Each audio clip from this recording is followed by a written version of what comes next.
Thank you so much. It's great to be here. So I want to let you know why a UX designer is speaking at a Python conference, first lightning talk. And by the way, if you would like to find me afterwards, I'll be in the Oddbird Slack channel. So why is a UX designer speaking at a Python conference? I work with Oddbird, a small team of developers and designers. We try to keep our process connected, front end, talking to back end, talking to designers. And we found a system that works great to connect the designers, myself, with people creating databases. We were talking the same language. We're starting to create projects more together from the very beginning of projects.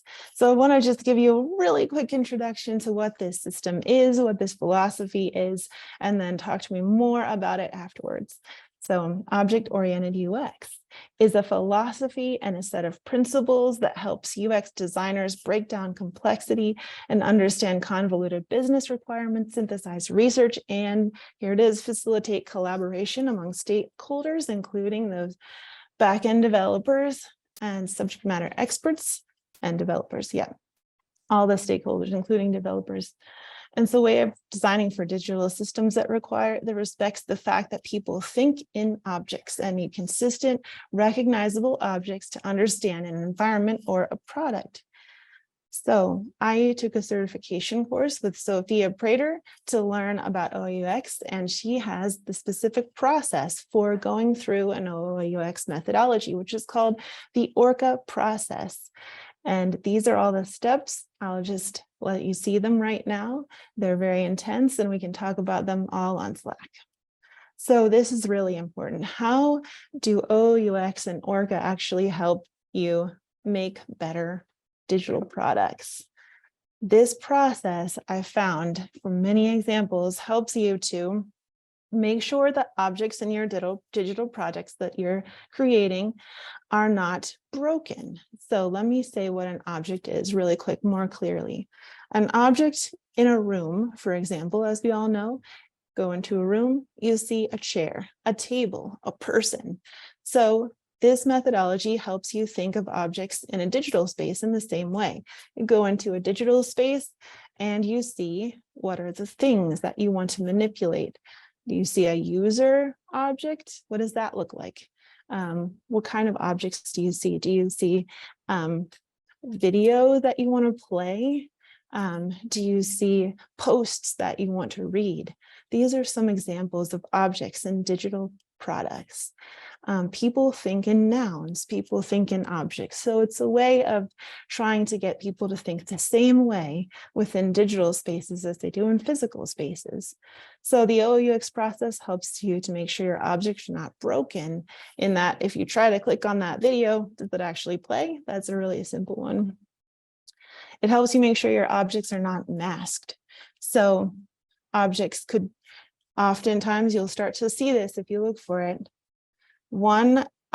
Two different objects, a video and a post maybe, might have extremely similar packaging or the look. When you are seeing them on a list, does a video and a post that you want to read look exactly the same and you can't tell the difference between them in a list of all your objects? That means they're masked, and it would be better if you unmask them, make sure people understand what the object is that they're going to be relating to. It helps you identify isolated objects and make sure you don't create them when you're building a product. So objects you can't find. It's buried so deep in the system that you just don't even know where to look for it, and it's disconnected from everything it's related to. And then shapeshifters, objects that look the same, look different in, even though they are the same object, they look different in different parts of the application. And you can't tell, is this the same post? Is this a different post? What am I interacting with here from page to page? Because it looks so different depending on where you're interacting with it.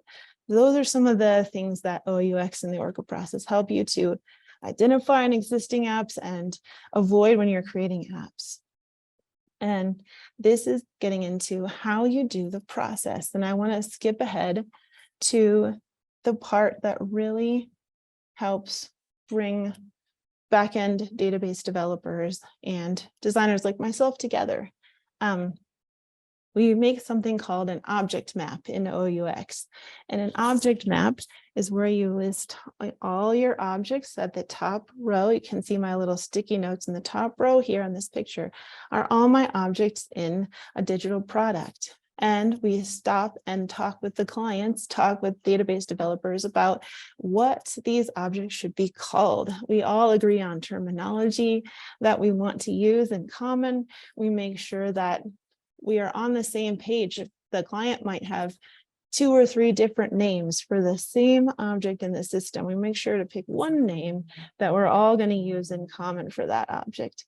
And then we start going through and describing what all the content is going to be for each of our objects. So a post in our pretend application, it's going to probably have text. It could have images. It could have a little heart for people to like it.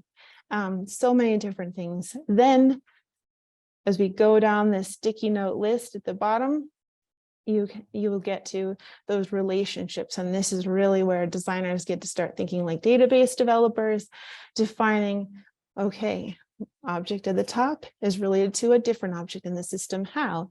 Is it related into a one-to-many? Is it related in a many-to-many relationship? And we actually write those out. And this is at the very beginning of application development, so that everybody is on the same page. We're starting to build the database relationships together, and we have a common way to come back and talk about this with each other and the client throughout the project. We can continue to change and morph this object map. Am I out of time? A few more minutes. 1 more minute. You were right at time. If you want Right to, at time. yeah, if you got 10 seconds to wrap it up. 10 seconds. Thanks so much for listening. If you are curious about OOUX and the ORCA process, come talk to me in the Oddbird Slack channel. I'll be there. Thanks, everyone.